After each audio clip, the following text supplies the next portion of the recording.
వెన్నెల news TV. నేను ఉద్దండం చంద్రశేఖర్. సత్యసాయి జిల్లాలో ప్రస్తుతం ఓ సెంటిమెంటల్ ప్రాబ్లం చాప కింద నీరులా వ్యాప్తి చెందుతోంది. పరిపాలనా సౌలభ్యం వికేంద్రీకరణ కోసం ఏపీలో జరిగిన జిల్లాల విభజన రాష్ట్ర భౌగోళిక, సామాజిక, ఆర్థిక స్వరూపాలనే సమూలంగా మార్చివేసింది. గతంలో అనేక వివాదాలు, డిమాండ్లు, సెంటిమెంట్లను దాటుకుని జరిగిన జిల్లాల విభజన ప్రక్రియ ఇప్పుడు మరోసారి దుమారం రేపుతోంది. సెంటిమెంట్ను రాజేయడంతో పాటు ప్రజలను, వ్యాపారులను, అటు అధికార యంత్రాంగాన్ని కూడా గందరగోళపరిచే నిర్ణయం మళ్లీ ఇప్పుడు తెరపైకి వస్తోంది. మరీ ముఖ్యంగా ప్రపంచ ప్రఖ్యాత ఆధ్యాత్మిక సేవా కేంద్రమైన శ్రీ సత్యసాయి జిల్లా కేంద్రం మారబోతోందా? ఆ స్థానంలో హిందూపురం జిల్లా కేంద్రం కాబోతోందా? ఇటీవల ఎమ్మెల్యే బాలకృష్ణ చేసిన వ్యాఖ్యలు ఇందుకు బలం చేకూరుస్తున్నాయా? సినీ నటుడు బాలకృష్ణ పేల్చిన ఈ పొలిటికల్ బాంబు దేనికి సంకేతం? మరి బావమరిది మాట బావ చంద్రబాబు వింటారా? ఈ ప్రశ్నలన్నిటికీ ఆన్సర్లు తెలుసుకోవాలనుందా? అయితే వెన్నెల న్యూస్ టీవీ అందిస్తున్న ఈ స్పెషల్ స్టోరీని చూసేయండి. మరి ఉమ్మడి ఆంధ్రప్రదేశ్ ను తెలంగాణ సెంటిమెంట్ రెండు ముక్కలు చేసిన తర్వాత ఏపీ ముందు అనేక సవాళ్లు నిలిచాయి. రాజధాని లేని, కనీస ఆర్థిక వనరులు లేని రాష్ట్రంగా ఏపీ ప్రస్థానం ప్రారంభమైంది. 2014లో ఎంతో అనుభవజ్ఞులైన చంద్రబాబు ముఖ్యమంత్రి అయ్యాక రాజధాని నిర్మాణంపై ఎక్కువగా ఫోకస్ చేశారు. ప్రజలకు పరిపాలనను చేరువ చేసేందుకు టెక్నాలజీ వాడుతున్నారని చెప్పుకొచ్చారు. ఆ తర్వాత 2019లో జగన్ ముఖ్యమంత్రి అయ్యాక పరిపాలన తీరు పూర్తిగా మారిపోయింది. నిర్మాణంలో ఉన్న రాజధాని పనులు పూర్తిగా అటకెక్కాయి. ప్రజలకు ప్రభుత్వ సేవల్ని చేరువ చేసేందుకు సచివాలయ వ్యవస్థను తీసుకువచ్చారు జగన్. ప్రజలకు దగ్గరయ్యేందుకు వాలంటీర్ వ్యవస్థను బలోపేతం చేశారు. ఆ తర్వాత జిల్లా స్థాయిలో పరిపాలనను చేరువ చేసేందుకు జిల్లాల విభజన చేపట్టారు. ఈ నిర్ణయం తర్వాత రాష్ట్రంలో పరిణామాలు చాలా మారిపోయాయి. తమ ప్రాంతాన్ని జిల్లా కేంద్రం చేయాలంటూ అనేక డిమాండ్లు, ఉద్యమాలు మొదలయ్యాయి. ఇలాంటి అనేక సవాళ్లను అధిగమించి జగన్ ప్రభుత్వం జిల్లాల విభజన చేసింది. పరిపాలన సౌలభ్యం వికేంద్రీకరణతో పాటు స్వాతంత్ర సమరయోధులు, మహనీయుల పేర్లతో కొత్త జిల్లాలకు నామకరణం చేశారు. దీనిపై చాలా వరకు భిన్నాభిప్రాయాలు వచ్చినా ఆ తర్వాత అంతా సర్దుకుంది. 2022 మార్చి 4న కొత్త జిల్లాలను వైసీపీ ప్రభుత్వం ప్రకటించింది. అప్పట్లో రాజకీయంగా ఏం మాట్లాడితే ఏ సమస్య వస్తుందోనని ప్రతిపక్ష పార్టీలు నోరు మెదపలేదు. కానీ దాదాపు 2.5 ఏళ్ల తర్వాత ఇప్పుడు మళ్లీ జిల్లాల విభజన వివాదం మరోసారి తెరపైకి వచ్చింది. కూటమి ప్రభుత్వం అధికారంలోకి వచ్చిన తర్వాత జిల్లా కేంద్రం మార్చాలన్న స్వరం మెల్లగా రాజుకుంటోంది. అసలు ఇది ఎందుకు తెరపైకి వచ్చింది? ఈ వివాదానికి ఎవరు శ్రీకారం చుట్టారంటే హిందూపురం ఎమ్మెల్యే నందమూరి బాలకృష్ణ. జిల్లా ప్రధాన కేంద్రాన్ని హిందూపురానికి మార్చుతామని ఎన్నికల్లో ఇచ్చిన హామీపై మీడియా ప్రతినిధులు ప్రశ్నించగా అందుకు క్లియర్ కట్గా స్పందించారు బాలయ్య.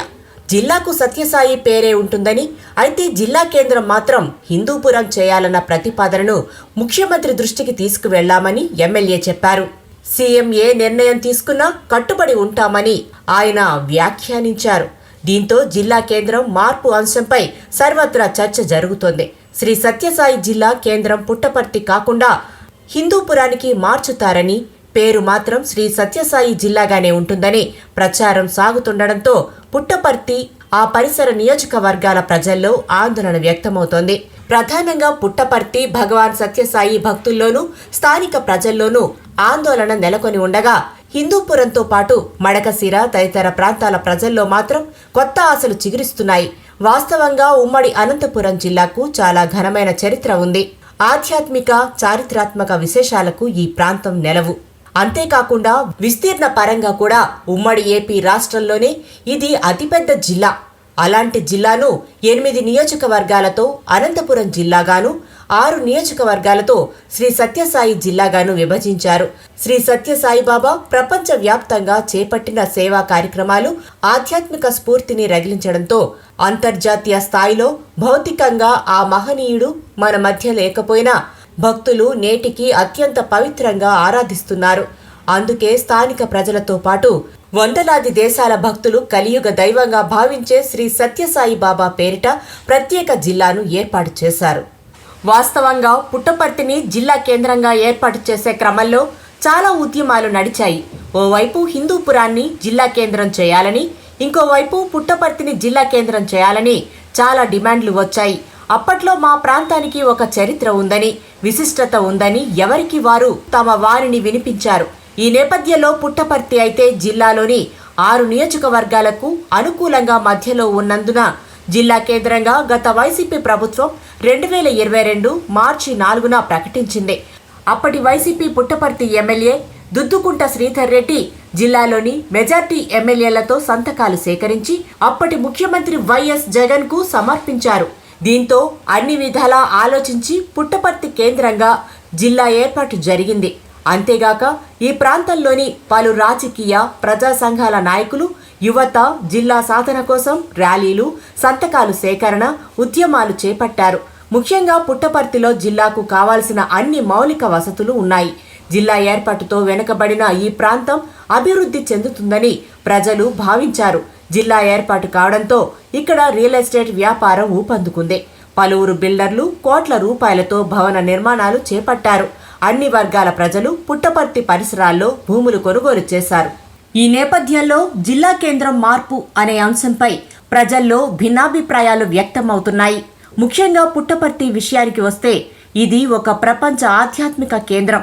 దేశ విదేశాల నుంచి నిత్యం అధిక సంఖ్యలో భక్తులు ఇక్కడికి వస్తుంటారు. అన్నిటికీ మించి ప్రశాంతి నిలయం పేరు భక్తుల హృదయాల్లో శాశ్వతంగా నిలిచిపోయింది. అలాంటిది ఇప్పుడు జిల్లా కేంద్రం మారుస్తారన్న చర్చ నేపథ్యంలో తీవ్ర గందరగోళ పరిస్థితి ఏర్పడింది.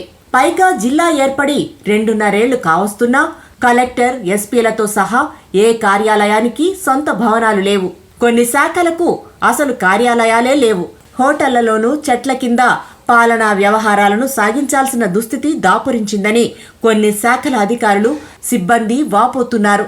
పైగా పుట్టపర్తి సత్యసాయి సమాధి దర్శనానికి వచ్చే భక్తులు, సూపర్ స్పెషాలిటీ ఆసుపత్రిలో చికిత్స కోసం వచ్చే రోగుల కోసం గతంలో కేటాయించిన ధర్మశాల, సంగీత కళాశాల వంటి సత్యసాయి ట్రస్ట్ భవనాలను ప్రభుత్వ కార్యాలయాలుగా మార్చడం వల్ల భక్తులు వసతి సౌకర్యం లేక పలు ఇబ్బందులకు గురవుతున్నారు. పైగా ఉద్యోగులకు ఎలాంటి సౌకర్యాలు లేవు. జిల్లా కేంద్రం అనే మాటే తప్ప ఆ స్థాయిలో కనీస సౌకర్యాలు ఏర్పాటు చేయలేదు. ఇక్కడ అధికారులు, ప్రజాప్రతినిధులు ప్రభుత్వాల నిర్లక్ష్యం గురించి ఒక చేదు నిజం చెప్పక తప్పదు. రాత్రి 8:30 గంటలు దాటితే పుట్టపర్తికి రావడానికి ఒక్క బస్సు కూడా ఉండదు. జిల్లా కేంద్రంలో రాత్రి సమయాల్లో బస్సు సౌకర్యమే లేదంటే పరిస్థితి ఎంత దారుణంగా ఉందో అర్థం చేసుకోవచ్చు. పుట్టపర్తి విమానాశ్రయం, అత్యాధునిక రైల్వే స్టేషన్ ఉన్నా ఆ స్థాయిలో ఎక్కడా అభివృద్ధి కాని ఇతర సౌకర్యాలు పెరగలేదు. జిల్లా కేంద్రం ఏర్పాటు చేసినప్పటి నుంచి రాజకీయంగా జరిగే నిరసనలు, గొడవలు వంటివి కూడా పుట్టపర్తిలో ప్రశాంతతను దెబ్బతీస్తున్నాయి. ఈ సమయంలో పుట్టపర్తికి వచ్చే భక్తులు కొంత అసౌకర్యానికి గురవుతున్నారు. ఇక హోటళ్లు, ఇళ్ల అద్దెలు చూస్తే బెంగళూరు, ముంబై వంటి నగరాల్లో కూడా ఆ ధరలు ఉండవు. ఒక సామాన్యుడు వచ్చి ఇక్కడ సాధారణ జీవనం గడిపే పరిస్థితి ఏమాత్రం లేదు. ఇవన్నీ నాణానికి ఒకవైపు మాత్రమే.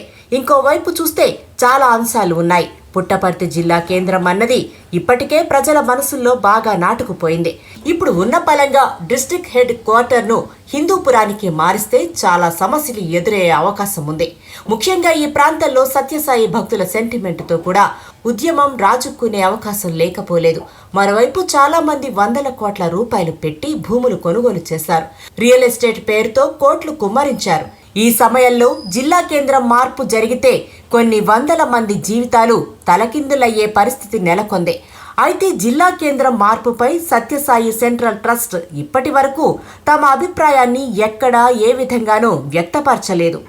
ఇక హిందూపురం విషయానికి వస్తే శ్రీ సత్యసాయి జిల్లాలో హిందూపురమే అతిపెద్ద పట్టణం. కానీ ఇది జిల్లాకు ఒక మూలన ఉంటుంది. కర్ణాటక ప్రాంతానికి బోర్డర్. ఇక్కడ జిల్లా కేంద్రం ఏర్పాటు చేస్తే అతి సమీపంలో ఉన్న కర్ణాటక రాష్ట్రంలోని కొంతమేర అక్కడి వారే అభివృద్ధి చెందుతారని, ఇక్కడ ప్రజలకు ఎలాంటి ఉపయోగం లేదని పలువురు విశ్లేషిస్తున్నారు. హిందూపురానికి ఉన్న సానుకూలతను ఒకసారి పరిశీలిస్తే ఇది పూర్తిగా పారిశ్రామిక ప్రాంతం.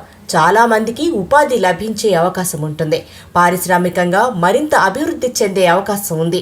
చక్కటి వైద్య సేవలు అందించే జిల్లా ఆసుపత్రి ఇక్కడ ఉంది. ఇది ప్రజలకు ఉపయోగకరంగా ఉంటున్నది. పుట్టపర్తి తరహాలో ప్రశాంతత దెబ్బతినే అవకాశం ఇక్కడ లేదు. కానీ హిందూపురం జిల్లా కేంద్రమైతే మైనస్ పాయింట్లే ఎక్కువగా ఉంటాయని ప్రజలు, రాజకీయ విశ్లేషకులు చెబుతున్నారు.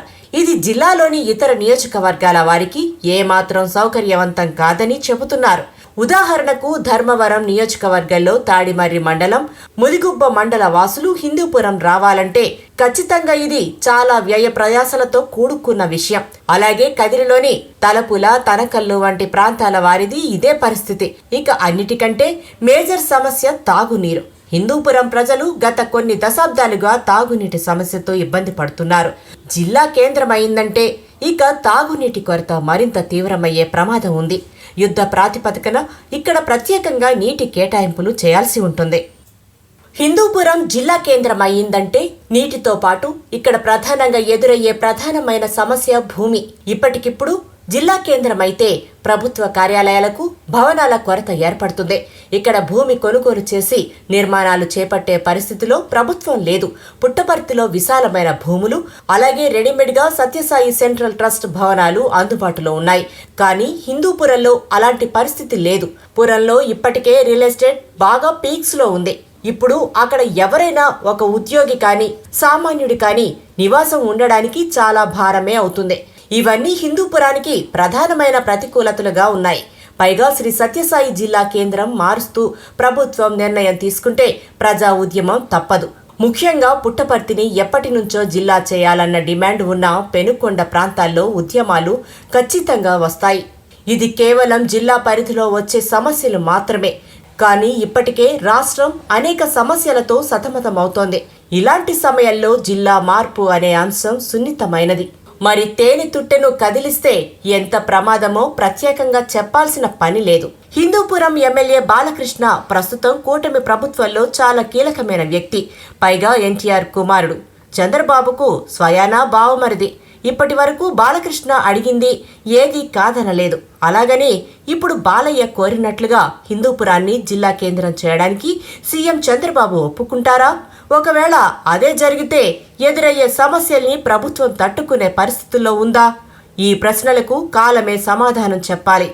ఏది ఏమైనా బాలయ్య వ్యాఖ్యలు మాత్రం సత్యసాయి జిల్లా వ్యాప్తంగా తీవ్ర కలకలం రేపుతున్నాయి.